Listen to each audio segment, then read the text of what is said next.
And welcome back, Bears fans, to another episode of the Bears Brothers podcast. We are on live as the Bears are on the clock, unexpectedly, as they just traded up for the second round pick. And honestly, I have no clue what the heck is about to happen. Brandon, what are you thinking? We just saw that the Bears were traded up.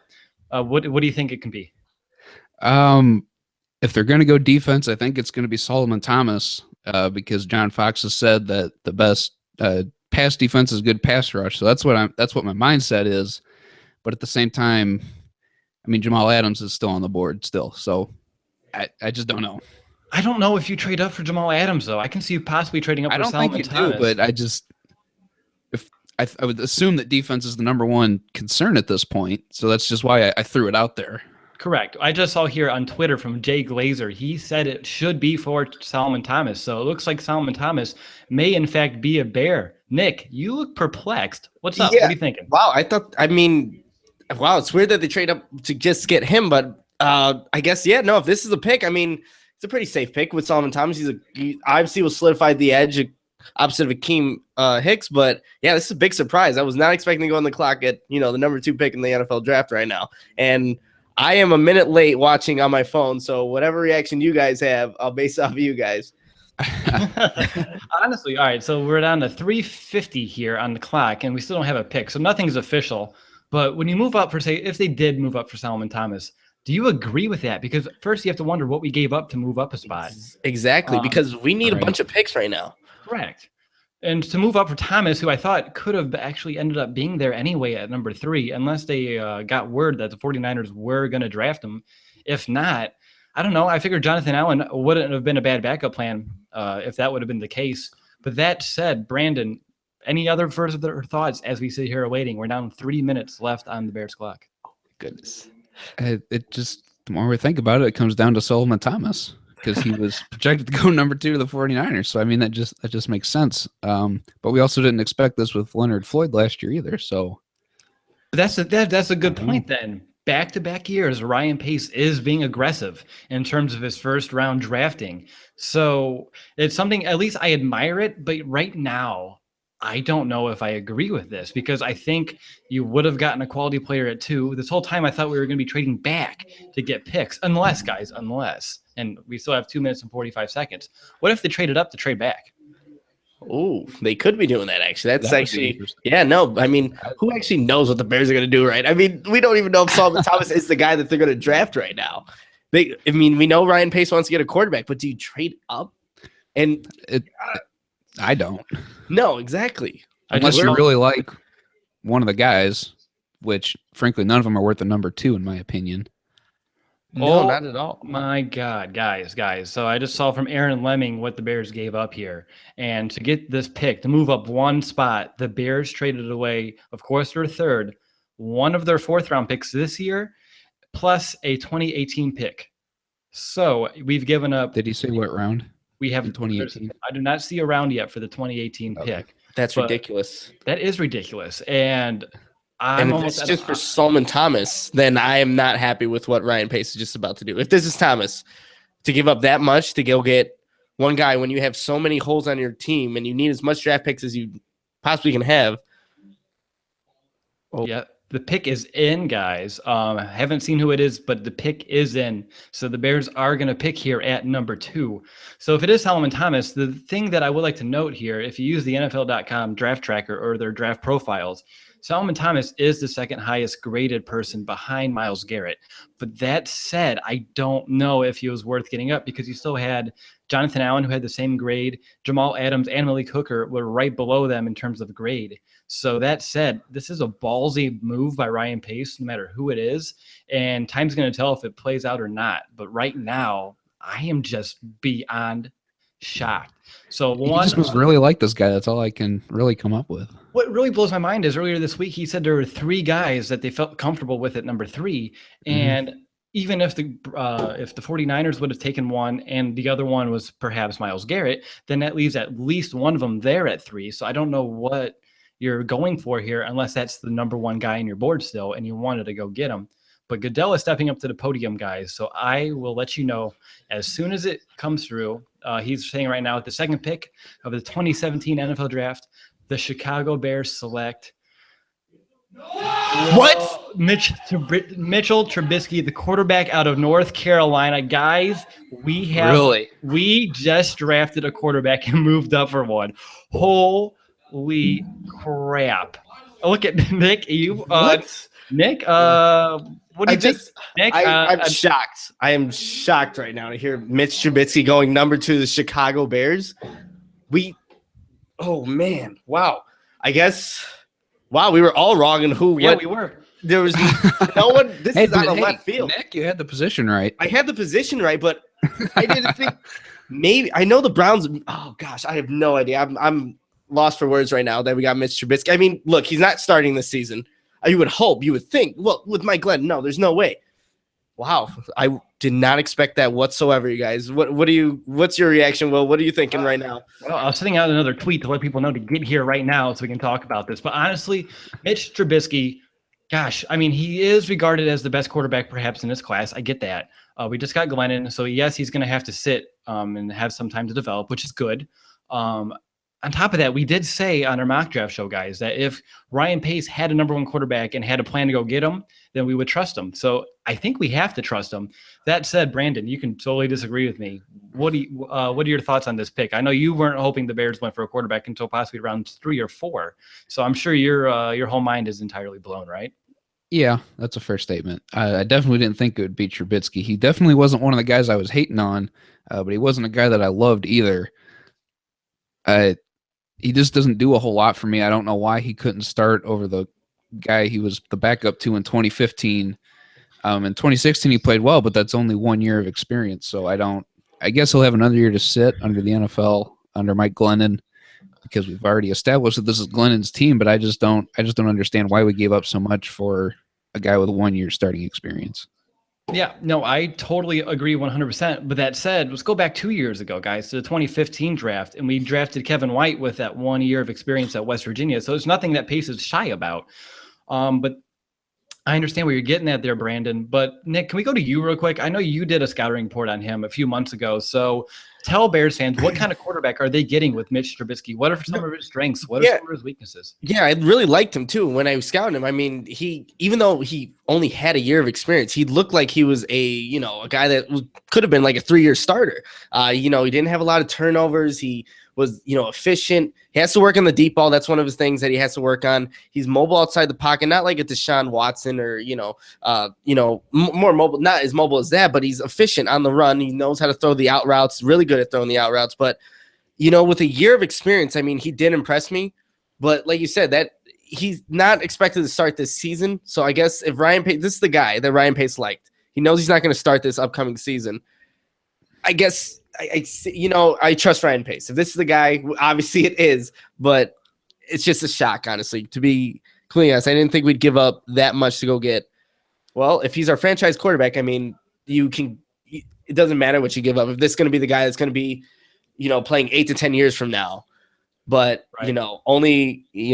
It's just crazy. None of us were expecting this, but yeah, he knows how to play, even though he's only got 1 year of experience. I would say the deep ball is something that he needs to work on. But other than that, I mean, he has all the intangibles. He's a, good sized quarterback, has a strong arm. I was not expecting this.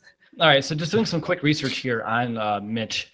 So my man, Mitch, that could be a slogan we can use. But so almost 98% of his dropbacks last year came out of under the gun. So Brandon, knowing that now, does that concern you? He doesn't, the mechanics, the footwork of actually taking, a snap from under center and all that, stuff. Does that concern you, knowing that 98% of his dropbacks came from the shotgun? Yes and no. Yes, because he doesn't know how to play under center, but at the same time, no, because he's going to have a year to learn how to do it. If we're under the belief that Mike Glennon's still the guy for the upcoming season. So I'm half and half on it. Yes, it concerns me, but at the same time, he's still got time to figure it out. Trying to keep a realistic head here because I really just don't know what happened. Yes and no. Moral story. Yeah, coming into tonight, I saw, Nick, you had Mahomes perhaps, for the Bears at number 3. But a lot of Bears fans were hoping for Deshaun Watson. So, Nick, could you actually let Bears fans know the differences in the both of their kind of like styles of play and what separates Watson and Trubisky? Like, what's the difference between the two? Well, I think the big thing is that with Watson, for a lot of fans, he's a winner. And he's played against, high caliber, teams in Alabama. He's played, Alabama twice and done really efficiently against them. And he beat them, obviously, as a champion. But Trubisky is like the exact opposite of Watson, being that he's unproven. He's only got one season to play, but yet he's being regarded as the best quarterback and, the first quarterback off the board. And he was. And I just think that with Watson, you have a guy that, he wasn't accurate and he did turn over the ball. I think what they're seeing with, Trubisky is that he didn't turn over the ball, even though it was his first season starting. And that's, a plus. That's what Bears fans want to see out of a quarterback. And, with the 8 years of Jay Cutler, it's just been turnovers, constantly. Maybe this is a guy, even though it's only his first year starting, he didn't turn over that ball. And with another year to, develop, he's not expected to start, doesn't have that pressure on him. He can keep, the turnovers down, just be, at first maybe just a game manager, just not turning over the ball, putting the offensive positions to score. And maybe that's what they saw out of him. And maybe with Watson, who's a guy, did have a tendency to turn the ball over. Last 2 years, I think there was a stat from ESPN that he turned the ball over more than any quarterback in college football. I don't know if that's correct, but it was a high number. Maybe too high for Ryan Pace to go on a guy who has that turnover issue. But Trubisky's a guy who's not going to turn the ball over, and he's shown that in his one season, but you still got to see. I mean, it's only one season that he's played. We got to see if he can consistently do that without turning the ball over. And to back that up, looking at his stat line on ESPN, he completes 68.2% of his passes, and he only had 6 interceptions in 2016. So those are solid numbers for me, and I like that. I'm just backing up Nick's point there. Yeah, and on top of that, 62.1% of his completion, he had a 62.1 completion percentage on intermediate throws, which I guess was better than, Mahomes, Kaiser, Watson as well. But just looking at his draft profile, there's a part of the paragraph I just want to read verbatim because it gets me kind of excited of this kind of passer coming here to Chicago. It just says right here, he's tough and competitive. He shows courage and poise in the pocket, throws passes from balanced platforms, and rarely defaults to an off-balance throw unnecessarily, which is something quite different from, say, Jay Cutler, who, relied on his arm to throw those off-balance throws. He has all the arm you need. NFL call sheets will be wide open with Trubisky at the helm. He can dial up deep field side outs with accuracy. The ball comes humming out of his hand when he needs to spike his velocity, and he just has the arm talent to whip a catchable throw from difficult angles to the outside numbers. All good things that you want in your quarterback, and I think with some time to develop, some time to learn the system, which would help him, transition from being purely a shotgun quarterback to someone who can play under center. This isn't the worst pick now that I've had like 10 minutes to digest it. Just it still blew my mind that Pace had the cojones to go ahead and do that. Nick, let's go to you. Any further thoughts you have on the pick? Not a further thought. I just want to impose a question to you guys. Are you guys disappointed that you were not getting a guy that's going to go out and impact the game year one? Not a 100%. Year one start. You're disappointed? 100% disappointed. I tweeted it out earlier today. Would Bears fans rather see a quarterback get picked by the Bears in the first round and perhaps have to sit a year or two, or draft an immediate starter? And I was all for the immediate starter myself. And last I saw this poll, about 70% of Bears fans were with me, where the Bears should have gotten an immediate starter, because by doing so, you're getting someone who can take this team and upgrade it immediately. And we all thought that this year was going to be a good year for a jump year, a leap year for the Bears to take that next step. Not saying they still can't do it, but I thought that whoever the Bears were going to pick with the first round would have been a huge part of it. But Brandon, what do you think? Are you okay with that, or would you rather have had someone who can come in and start right away? I know I said in the last podcast that I was looking for guys who are going to come in and make an immediate impact and be a playmaker. This is not the immediate impact guy that I was thinking, because he's not going to be an immediate impact.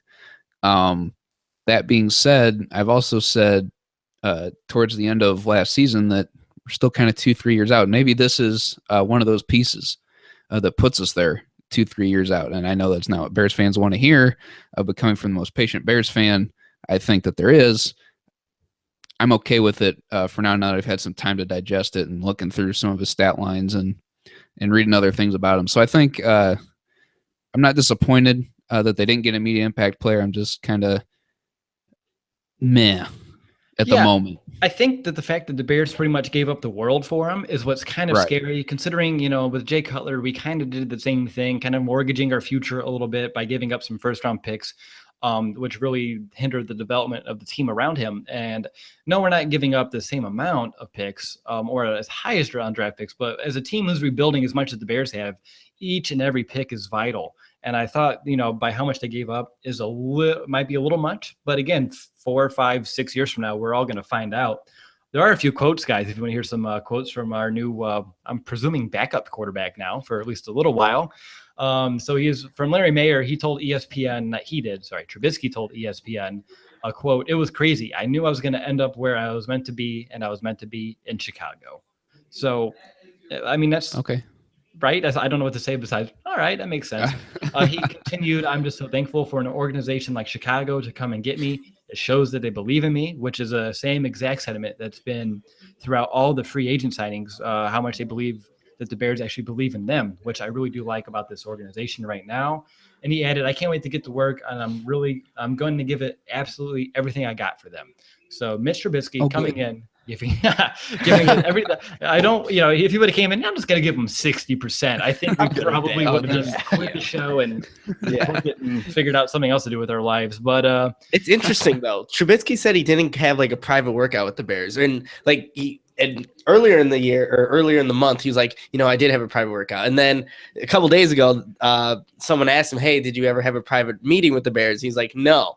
I wonder if he said that, and I wonder if that even played a factor into the Bears going and getting him, saying, "Oh no, the Bears are not even looking at me," but yet they trade up to go get him. I wonder, would he have been there? I wonder if that was, the San Francisco's guy at number 2. It must have been, because you can't trade up and not expect them not to take Trubisky if you're going to trade up with them. So, man, it's insane. But, I didn't even get to, put my 2 cents into whether or not I liked him sitting a year. But I think with my last mock draft, I was already prepared for that. Whatever with Mahomes, but, I was already prepared for the Bears, thinking that they were going to go quarterback with that 3rd pick. I was already prepared for them to kind of have a guy sit for a year and just, develop for, future face of the franchise. But we'll see what happens with Trubisky. I think he's, this is a guy, he's got a lot of football left in him, obviously only playing that 1 full season. So I want to see how he can develop under, the Bears offense and with the weapons they have around him. And hopefully they just keep adding more and keep consistent. Oh, man, I just saw a tweet, got retweeted. Zach Zabin found it. It's from Trubisky's Twitter account back in 2015. And I quote, "Hell yeah, go Packers." No, I don't want to see that. No, that just hurts my heart seeing that. But I mean, again, he was a kid. Totally different allegiances. You don't, get to choose to play on your favorite team, and wherever you get drafted, obviously ends up being your new favorite team. So I'll let him get 1 pass. Everybody gets 1. That's crazy. But yes. So do you guys want to hear some fun facts about Mitch and his family that I just found online as we were just talking? Sure. Go right ahead. All right, guys. So 5 here. It's from heavy.com if you want to check it out. The first one is just about his family a little bit, and it's Mitch's parents met as a flag football teammates. So football obviously runs in the blood, runs in the family. On top of that, Mitch wears the number 10 because it was his dad's number in high school. So family must mean a lot to him. And speaking of numbers, just real quick, it's a good thing he didn't get 6 or 8. That's true. Those are already taken. Who was the last Bears quarterback to wear number 10? Fun fact. Anybody remember? To wear number Greg Krenzel. I think Krenzel was 16. I'm trying to think 10. Cordell Stewart? Yeah. Oh, that makes sense. He was 10, but I thought there might have been someone in between. Gosh, there's so many that I feel bad. I can't remember this on the fly, guys. I'm sorry. You have to give me a pass, especially by watching number 6 for the past, 6 years, 6, 7 years. It's kind of happens. But more fun facts. His mom actually prefers the name Mitchell over Mitch, which is probably like Nick's mom, who prefers the name Nicholas over Nick, right, Nick? Very true. Very true. Are we going to call him Mitchell? I'm not calling him Mitchell. I'll call him Mitch. My man, Mitch. I'll call him Trubisky. Trubisky. Yeah. Okay. I like that. I'm not calling him Mitchell, though. Can we call him Mr. T? And on top of that, the last one real quick, guys. No, I mean, Mr. T, if you want to go Mr. T, I think I'm going to have to I don't want to say pity you, but I'd have to say that. But in the last one, Moving real on. quick, guys, Mitch credits his parents for his improbable journey to the NFL. I can go on and read it verbatim, but if you want to check it out, it's on heavy.com. There's some fun facts about our new Bears quarterback. But let's just go back, refresh ourselves. I'm just making sure the Bears haven't traded him or traded back up in the first round. We're only on pick 5, guys, so this is still a long night ahead. So let's go ahead and let's just discuss how you guys think that Trubisky is going to affect this team. I was going to say initially in the short term and long term for whoever the Bears pick, but I think we all know the short term, he's just going to be a guy who's developing under Glennon. He is always going to be probably one play away from actually reaching the field, so you never know how that would turn out. But that said, long term, Nick, how do you think he's going to affect this team? Do you think he has what it takes to take over? Well, I would hope so. We just traded up, a lot to go get him. So he better have what it takes. I mean, it's trial and error with quarterbacks, man. You never know which one's going to actually pan out, which one, isn't. And, there could be a quarterback drafted 4th, 5th round that maybe, has a better career than Trubisky, but it's hit or miss on quarterbacks, and you got to keep doing it until you find the right one. You would hope so. But do you think that this affects how the team will see Glennon and his leadership? Will you think that there's going to be a little turmoil in the locker room because it's Glennon for maybe a year, at least a year. You don't know. There's a 3-year contract, obviously, and there's a lot of guaranteed money after this year. But do you think that with a young guy, as soon as Glennon maybe doesn't pan out, you have to quickly transition, go to Trubisky? Do you think that affects the locker room at all, drafting a young guy like this? If the Bears end up going, or it looks like it's going to be another 3-13 year, then you're going to have a lot of Bears fans saying, you might as well just go play Mitch now instead of giving him that time to develop. But I think if Glennon goes out there and does an okay job, or because I don't want to say a great, because I don't know if Glennon could be a great quarterback, but if it goes out there and does an admirable job, I don't think there'll be a lot of locker room friction, because I think the Bears would understand that this is a move for the future and not the move for the immediate. But bringing up Glennon's a solid point, Nick, because I think it really shows exactly where Pace kind of lies with him, where he really does see him as that stopgap quarterback, that quarterback to bridge us from the Cutler era to now the Mitchell Trubisky era. So knowing that, Brandon, looking down the road for Trubisky, do you have any clue or any predictions of what do you think his ceiling could be? Perhaps do you think Pro Bowl quarterback, MVP quarterback? He's the 2nd overall pick. So what do you think? I mean, just to kind of add to the discussion that you were having previous to the question, because it'll kind of come all full circle here. I don't think there will be any locker room friction because Glennon is kind of a respected, well-liked guy around the league. And I think he's going to kind of tell Trubisky, this is what you need to do to kind of earn the respect in the locker room that I've kind of earned. I don't know that he's earned it for the Bears yet, but he's well-liked around the NFL. So by that, he's going to take that and work with it and run with it. And as far as his ceiling goes, I think he'll be develop into a good leader, a well-liked guy around the NFL, much like Glennon. Stat-wise, I don't know what his ceiling is going to be. I don't know that we can consider him a Pro Bowl quarterback yet because he's only played really 1 year as a starter at college. So how does that translate to the NFL? I really don't have a solid answer for that. But if anything, I don't think that Pace would have traded up to get him if he didn't see some sort of light with this quarterback. So I say he's going to turn out good, I guess, is the answer I'm going to say. I don't want to overstate something. Yeah. It's tough to find the balance because it's a lot. Right now, this show, it's we don't know. We can't predict the future. It is very tough. This is the first quarterback that the Bears have drafted in the first round since 2003, which was 14 years ago. And you guys sure know who that was. That was Rex Grossman, the quarterback out of Florida. So we're all hoping that he's better than Grossman. That's pretty much that's essentially what I want his floor to be, is better than Grossman. I hope his floor is much more higher than Grossman, maybe more like Kyle Orton era. That might be a nice little era. But that said, guys, I think that Trubisky, I think Pace must be in love with him to do everything he did to go get him. And I trust Pace. But go ahead. One thing that I've kind of had stewing in the back of my head was going back to John Gruden's QB camp when Trubisky was on, and they talked about how he loves tape and being in the film room. I'm just kind of looking at his stat line here.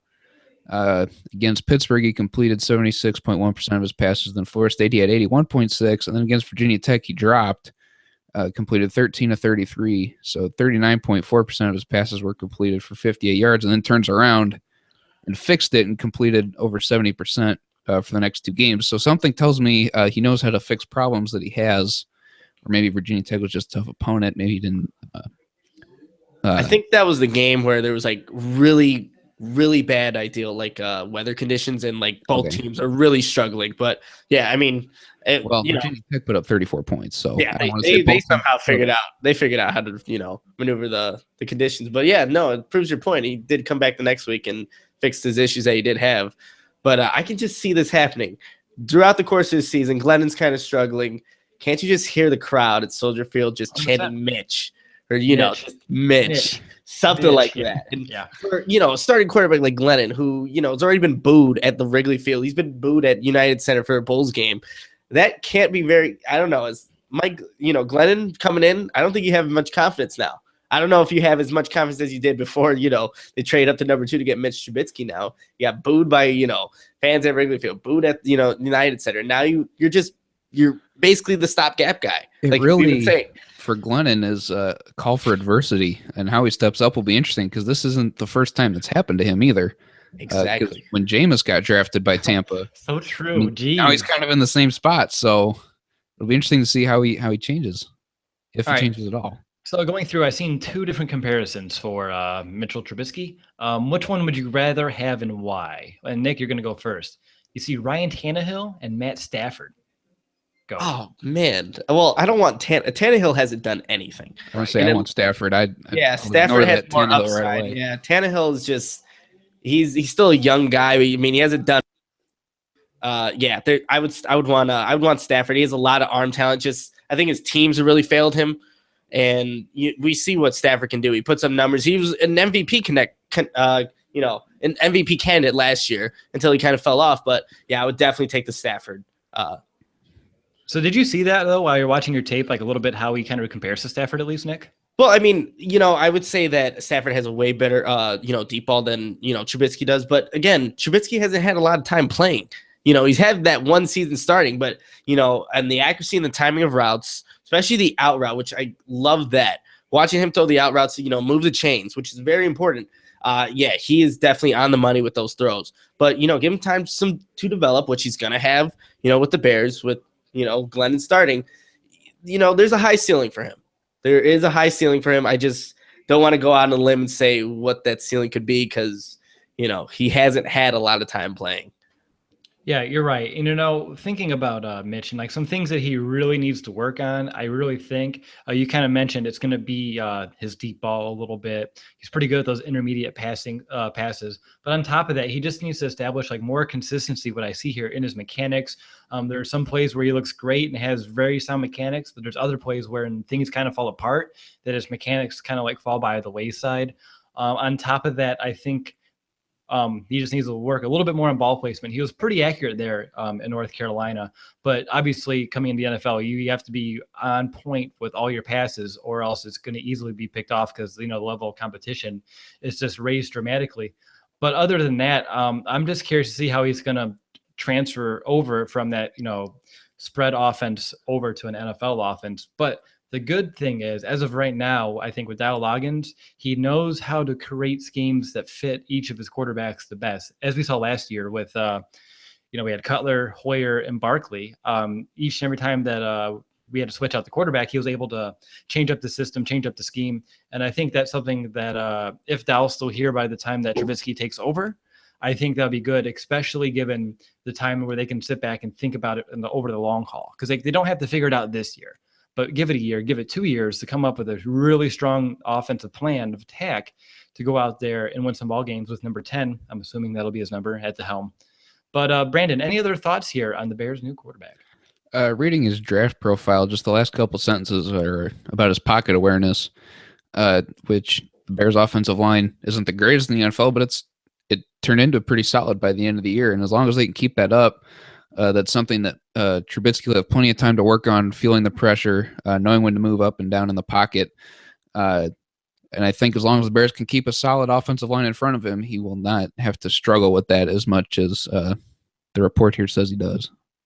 That's a very fair point as well. Nick, I'm going to hand it to you. I don't have anything like personally on my mind that we haven't really hit on yet. So do you have anything else you want to discuss about Mitch? I'm wondering with you guys, since we don't have Alshon Jeffrey, we don't have a receiving core that's, I guess, polished and, proven right now. Does that scare you down the road? I mean, obviously, we'll have another draft. We don't know what the needs are, or what, the Bears will do, but would you have rather have, the Bears have drafted maybe a QB next year when they have more established offensive piece? Because we have Jordan Howard. And I think Correct. regardless of who's quarterback, the offense is going to be run through him. But does it, frighten you a little bit knowing that we don't have that number one wide receiver that, Mitch would be able to go to in, desperate times of need where you have to throw a jump ball, you throw it to your best wide receiver as opposed to, Cameron Meredith, an injured Kevin White, still unproven in young wide receivers. Yeah, I mean, not really worried. Like you said, we have another draft coming up. We also have another free agency class coming up. Hey, Alshon's deal with the Eagles is only 1 year, so he could always come back. But no, I think, that doesn't really worry me. I think the Bears obviously will find a way to build an offense around him. I think that's obviously a work in progress as of right now around the interior of this offensive line and, of course, Jordan Howard. But on top of that, I think when it comes to Trubisky, I think it's going to be the fact that hold on. I actually just lost my thought because I looked up and I thought I saw the Bears logo again. I was like, oh, did they trade back up? But no, I think, building around him, I think is going to be something that's going to be a process. I don't think you're even going to have an offense completely built around him until possibly 2020. But when you look at this and how much he gave up for him, Nick, I think Pace believes this is the best quarterback he can get, not just this year, but also next year. I think he's looking with some foresight here, or at least I hope he's looking with some foresight. Yeah, to give up some additional picks in order to go up and get them. So for me, I don't know. I mean, I trust Pace. This has been, the position we've had here for a couple of seasons now, that Pace's drafts they've gotten better from year 1 to year 2, and we're hoping year 2 to year 3 improves. But drafting someone who's going to be sitting for a year or two with the first pick is a hard, tough pill to swallow here right now on Thursday night. Brandon, I want to go to you. How do you think this is going to impact the rest of the draft? Obviously, it keeps it pretty wide open. Yeah, it does. It doesn't frighten me so much that there's not a solid receiving core around him because he's got a year to figure it out, and the Bears have had a lot of roster turnover here since Pace has taken over. And I think now it's getting to the point where we need to get some consistency. And if he can keep some of these wide receivers on the team for a while and Trubisky can figure out the chemistry with them, then I'm not really overall too worried because this is something that we talked about yesterday, Will, that they may not have a true number one. And if that continues throughout the next couple of years and Trubisky still has chemistry with all these guys, then there's still no need for a true number one.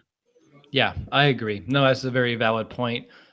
So Nick, I know we've talked about his weaknesses and his strengths a little bit, but if you just had to pick one for each, like his top strength, like the number one thing that Trubisky brings to the table and the one thing that you think he needs to work on the most, what would those two be? I'll start with the weakness. And I think that obviously with only playing one college season that he has to learn, obviously it's going to, with a year being on the bench, he's going to have to learn how to read these defenses. These are more complex than anything he's ever going to see, he's seen in college. So reading defenses, even though he didn't turn the ball over, I think that's going to be the biggest thing for him. Being a young guy who hasn't played much, reading defense is going to be huge for him. And his strength is that I think he is a very accurate passer. He's not going to make the mistakes. So he's going to keep you in games because he's not turning over the ball. So I think those, if, he works on, just learning the game, the NFL game, the speed of the game, and how, you have to play it as a quarterback, he'll be fine. And then, his biggest strength is he doesn't turn over the ball. And I think that's probably one of the big things why Ryan Pace, moved up to get him. He showed him in 1 year that he, at least learned the college game. Give him a couple years to learn the NFL game, and, maybe he'll learn that and be able to be as successful as he was in college, not turning over the ball and, putting his offense in position to score. Very well, very well. Brandon, anything else that you want to talk about? I'm trying to find something about his leadership because I want to know what kind of leader he is. Is he an emotional leader? Is he someone that can, rally his guys? Is he somebody that's more like Jay and a little bit more quiet? So I'm trying to find something around that. I haven't found anything yet. So if you guys can fill some time, that would be great. Yeah, I'll start looking. No, there we go. So, but Brandon, overall, I want to know, do you think this is worth it right now as of today? I know we can't even tell for 4 to 5 years, but as of right now, if you had a project out to the future, do you think this will be a pick that is worth it? And Let's just remember a few months ago, I tweeted out and I discussed that if Ryan Pace goes out there and gets a quarterback, I think I was talking about Jimmy Garoppolo when I said this, but the same thing applies here. If the same thing applies, if he goes out and, well, this pick right here, this selection of Mitch Trubisky is going to make or break his tenure here in Chicago. Absolutely. But what do you think? Statement. Do you think it's going to make or break? I don't know. I don't think it's necessarily going to break it totally because we still have the rest of the draft figured out. Because he could still have 2 or 3 other solid picks, and the Trubisky thing could kind of blow over depending what happens with other guys that he drafts.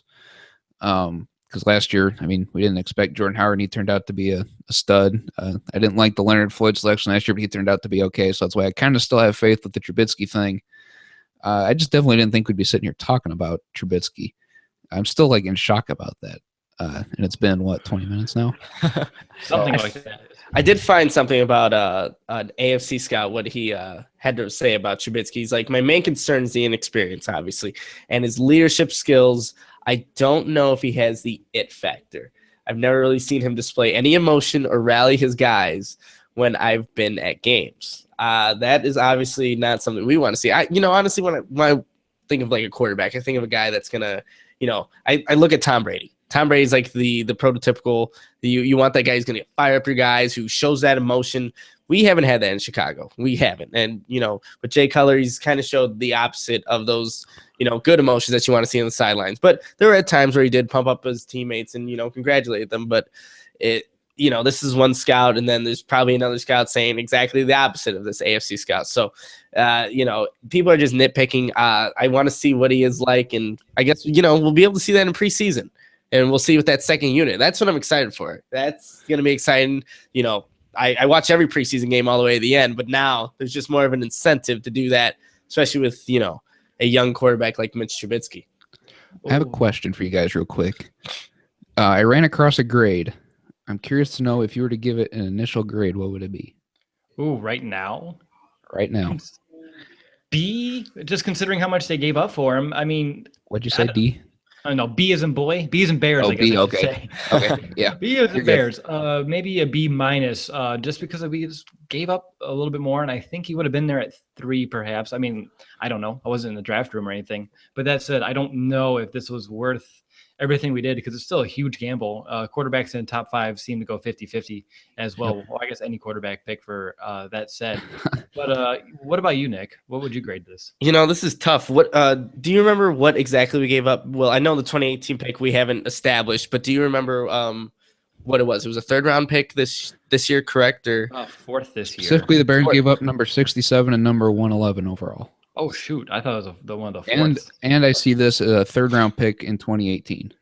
Oh, so wow. Okay. Well, when you think about it, I mean, quarterbacks, look, AJ McCarron. Can I change mine to a C+? Sorry.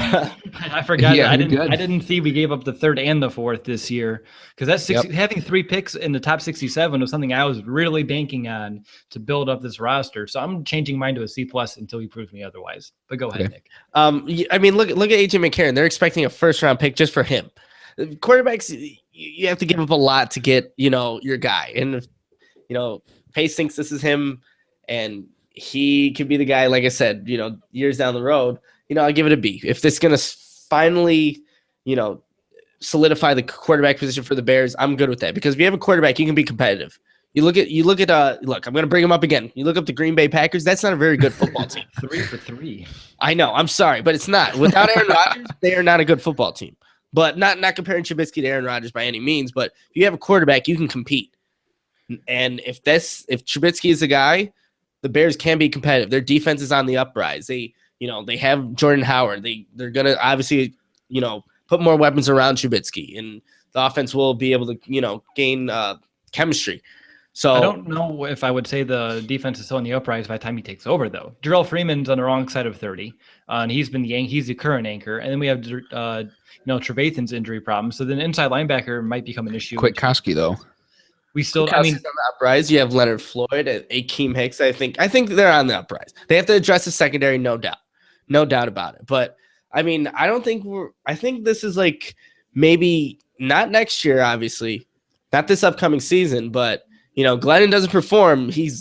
And there's no reason to keep giving him that that money if he's not going to perform. And if you have the young guy, a lot of it's guaranteed in the first year anyway. Exactly. So if doesn't perform this year, which we don't know what his ceiling is or what he's going to be able to do. If he's just a stopgap guy, like we're thinking he is, then, maybe Trubisky's here in, his second year, he's taking over. He's being the starting quarterback for the Chicago Bears. So I don't think that. I think Freeman, Trevathan's injury, we still got to see how that goes. Leonard Floyd's going to be a lot better. Guys are going to step up. Pernell McPhee's finally, getting healthy. He's lighter. I think this defense will still be on the uprise, and they'll address multiple positions. They'll, keep adding defensive guys. And, Trubisky, he learned, being the starter 1 year at North Carolina, figured out the game, give him a year to, surveillance what the NFL game is like. Maybe you can get this. Maybe not, I like that. I like that thinking.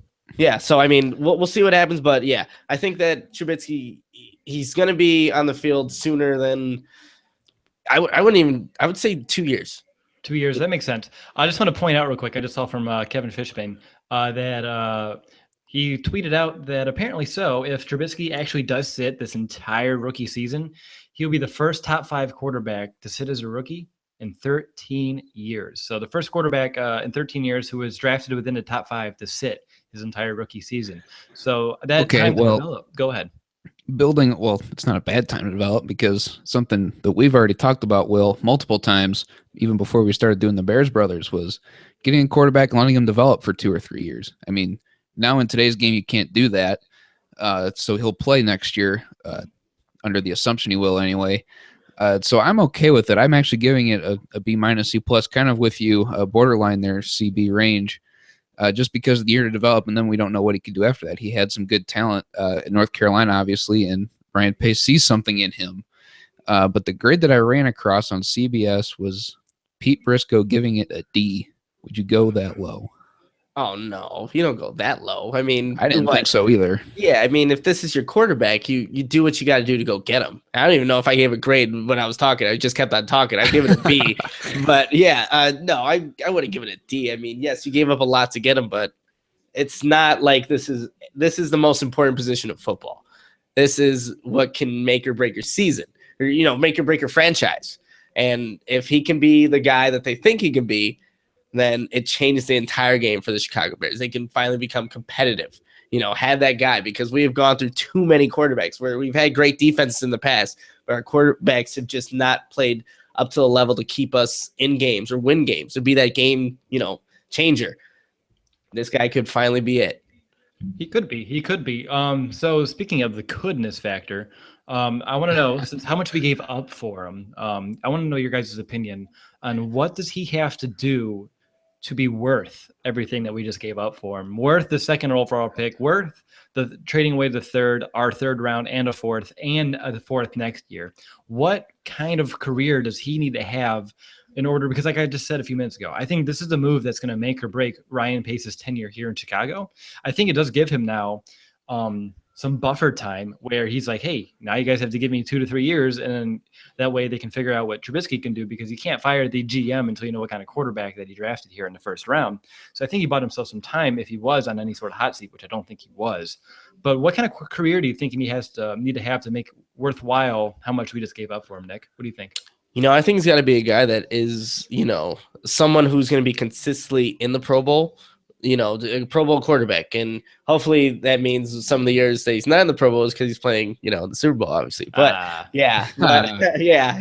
But no, I would expect for what we gave for him, and if this is Ryan Pace's guy, then he has to be a guy that's going to be, in the top half of the league in passing, and, on the lower half, way lower in turnovers. That's going to be huge. If he can do that, I think that's well worth it. And we haven't had, a quarterback that's, the Bears are having a Pro Bowl quarterback. You don't see that. That hasn't happened, forever. And, a guy that isn't turning the ball over. So we need, if you can, have a combination of both of those, I think that's a successful quarterback. And if he's obviously leading you to playoffs, into the playoffs, which the Bears have, been in a drought for some time now, then it's all worth it. And especially if you can be competitive within the division and he's a factor into why they're, competing in the division, then it's all worth it in the end. Yeah, if he can just go out and beat Green Bay each and every time that he goes Oh, out, then that's yeah, already worth it. exactly, right? But I just saw a Twitter poll here from Patrick Finley, and he just said, "What do you think about the trade for Trubisky?" And 48% of Bears fans, as of when I voted, was atrocious, and their choices were Wow. inspiring, atrocious, and meh. I voted meh, to I be don't like honest. any of those words. I'm on meh just until we figure out exactly what happens here. But all of this said, guys, two interesting things to note. Did you see on Twitter the one Browns fan with the Mitch Trubisky jersey? I feel bad for him. I did see that. That did not happen. Secondly, do you think the 49ers have taken enough of our stuff? I mean, they took Hoyer, they took Barkley, they took the Logan Paulson guy. And then on top of it, now they have like 3 or 4. They have 4 of our picks now. So I think they're legitly. I don't know why they want to become the Chicago Bears as we've been. We're both on the bottom of the barrel right now, but I feel like there's a lot of friendliness going on between the two, or they're just picking up a lot from our end. But all this said, guys, I'm thinking this is about nearing the end of our show for at least a first round reaction. But before we end off, I just want to point out that now that we don't have a third round pick and now we're only down to one pick in the fourth, there's a lot of emphasis and importance is going to have to be placed on that second round pick at number 36. Yep. Because after that, they don't pick into the hundreds now. So that said, guys, if you had one player that you want the Bears to go out there and get in the early stages of the second round, I know we don't know exactly who will be there yet, but if you had one player, who would it be and why? Nick, let's go with you. Man, that's tough. I could give you I think I want them to go safety, but I want to see who is available. So obviously, I think Jamal Adams just went to the Jets, if I'm not mistaken. Okay. That's correct. Okay, he went to the Jets. Man, I think they need to address the secondary. I still like Obi Melifanu from Connecticut if he's available. Don't know anymore with the draft and how it's going to shape up with everything that just happened. So I have no idea what's going to happen, but I like him in the second round. If not, then you address the defensive end and see who's available still in round 2. All right. So Brandon, second round, are you going to go defensive end or safety, or are you just going strictly best player available? I'm going best player available, but I still would like to see the defensive side of the dress, where that be defensive end or safety, and hopefully best player available is one of those two positions. So that way it just fits everything that you said. But I don't know. It really just depends who's there. I don't know that Melifanu will be there. I don't know if Malik McDowell will be there because that's another guy that I liked, but I don't know if he'll fall to the second round. So I really think at this point, especially with the limited amount of picks, it has to be best player available. Yeah, I think so too. I really think best player available, whoever it is, someone's going to fall out of this first round. I mean, there's legitimately 45, 50 people with the first round talent, and obviously they all can't get picked within 32 picks here in the first. So someone who's going to be highly talented is going to be there. I wouldn't be surprised if they go tight end now, to be honest. It's a wild card. I think one of the best players on the board available could be a tight end by that time, but we'll see. I wouldn't be surprised if they do that. That said, I hope defense as well. I think that's going to be the side of the ball that needs to be addressed now, especially considering we all thought that's pretty much where the first round is going to be addressed, except Nick, you had quarterback. So you get, if we're doing grades for a mock drafts, you are right now the highest graded one. I got a lot of crap though for picking Mahomes. I just got the position right. That was basically it. But yeah, I guess no one knew what the Bears were doing. This came out of nowhere. That's hilarious though. Right before we went live, we're just talking hey, we didn't expect Leonard Floyd last year, so I expect the unexpected because we just don't know. And we're all and especially because right when we went live to start this show, we're like, oh, it's gonna be Solomon Thomas. It's gonna be Solomon Thomas. Nope. So that said, I think that it's time that we pick our jaws up from the floor, recollect ourselves. And let's just give a final statement about the Bears drafting Mitchell Trubisky before we head off for this episode. So, Brandon, I'll go with you first. Final thought? Definitely surprising. My jaw's still on the floor. I don't know. I think there's something that Ryan Pace sees in Trubisky that I don't know that I necessarily see. If he didn't have a meeting with him, then that really concerns me, like a private meeting like we talked about earlier. But if this is the guy, then this is the guy, because he said that with Leonard Floyd after we drafted him, and he turned out to be a pretty studly player in his rookie year. So I've got faith in what Ryan Pace is doing. And Brandon, you're the man on the show with the most patience out of any Bears fan that I've ever seen in my entire life.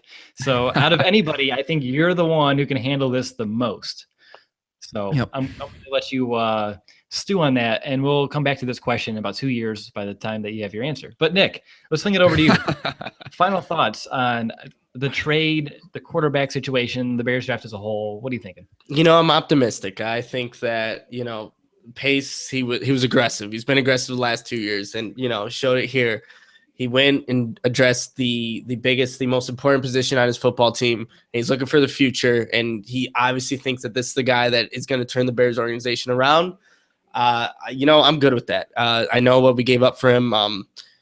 He's not going to be an impactful player year one. I'm fine with that. We'll see what happens this year. But, yeah, he needs to go out with the rest of the picks that he does have. He has to be very, careful, very precise with what he's picking. Best player available is – obviously the way to go. But if he can address those, a safety or defensive end, if those are the best players available, then go right ahead and do it. But I like the pick. It was unexpected, like you said, but I'm optimistic moving forward. Oh man, 49ers Twitter, they have no mercy right now. They just tweeted, well, they didn't just tweet, but a little bit ago they tweeted about their pick, Solomon Thomas, and it's like following trade with the Bears, 49ers selected Solomon Thomas with the 3rd overall pick, and of course the picture they used was Thomas sacking Trubisky. Go figure. So a little trolling going on between some professional football team social media, because that's the world we live in 2017. We play him this year. Yeah, I know. Oh gosh, if what's not even, I don't even speculate yet. But for me, guys, final thoughts disregarding this. Overall, I'm still kind of shocked, slightly disappointed, and I try to be as optimistic as possible on the show, but I'm just disappointed just how much we gave up, because I was really looking forward to having 3 picks in the top 67, 5 picks in the top like 115 or 116, and I was looking at this draft to really fill a bunch of different positions of need. But that said, now that we've had about an hour to reflect on this pick, I'm excited for the future, because I trust Ryan Pace, where if he's going to go ahead and make such a bold move and put his career as the Chicago Bears general manager on the line, then you just have to stand behind him and trust that he has a clear vision. I don't know. It just freaks me out because they didn't meet with him too much throughout the offseason. But again, maybe they just didn't want to show their hand. And I can see Pace being sly that way. But go ahead. I know we're trying to wrap up here, but just a point that just dawned on me. Do you think that the Bears were worried about the 49ers taking Trubisky, even though they just took 2 of our quarterbacks? Like, was there really a need for them to take Trubisky? They're like, fool me once, shame on you. Fool me twice, shame on me. And then we're not going to let it happen again. No, I mean, they can take Hoyer and Barkley each and every day. I don't mind that. But for all 3, that would have been quite a story, actually, to think about if it would have came out like, oh, we were going to go get him, but he was drafted first. But all this said, guys, drafting a quarterback with the 2nd overall pick is exciting stuff. You're getting a player where the organization feels like can be the face of the franchise, the guy to turn things around, the guy to take this team to the playoffs, perhaps the Super Bowl. So this is exciting stuff. I don't think it has I'm trying to think. I know the Bears haven't picked. I know Rex Grossman was like 20th. I don't think the Bears have picked a quarterback in the top 5. I really don't. I could be wrong. And if I am, I'm sorry. I've been on the show for about an hour. We've been analyzing on the fly. Things are just, going on in my head that are just going crazy. But that said, this is a lot of pressure on both Mitch, on Ryan Pace, and this Bears team coming down the future. Did I say on Ryan? I thought I said Ryan. I think you did. I thought I said and Ryan, but I can pronunciate a little better, I guess, down the road. But no, just don't want to get those 2 mixed up on day 1. We do not. No, we do not. But there's a lot of pressure on Ryan. He didn't get replaced with the 3rd overall pick. You bet. But plenty of time for the Bears to find someone to replace him. They can hire Nick, and I'm sure he can do a better job. But all this said, guys, I think we just need to end this show so we can all just sit back and collect our thoughts. And I'm sure we can come back tomorrow with some more clear, concise thoughts after we had a night to sleep on it. I know I need to sleep now, but hey, Brandon, you did have some weird stress dream nightmares about this draft, and I think I found out why. I think you had some premonitions. I figured it out too.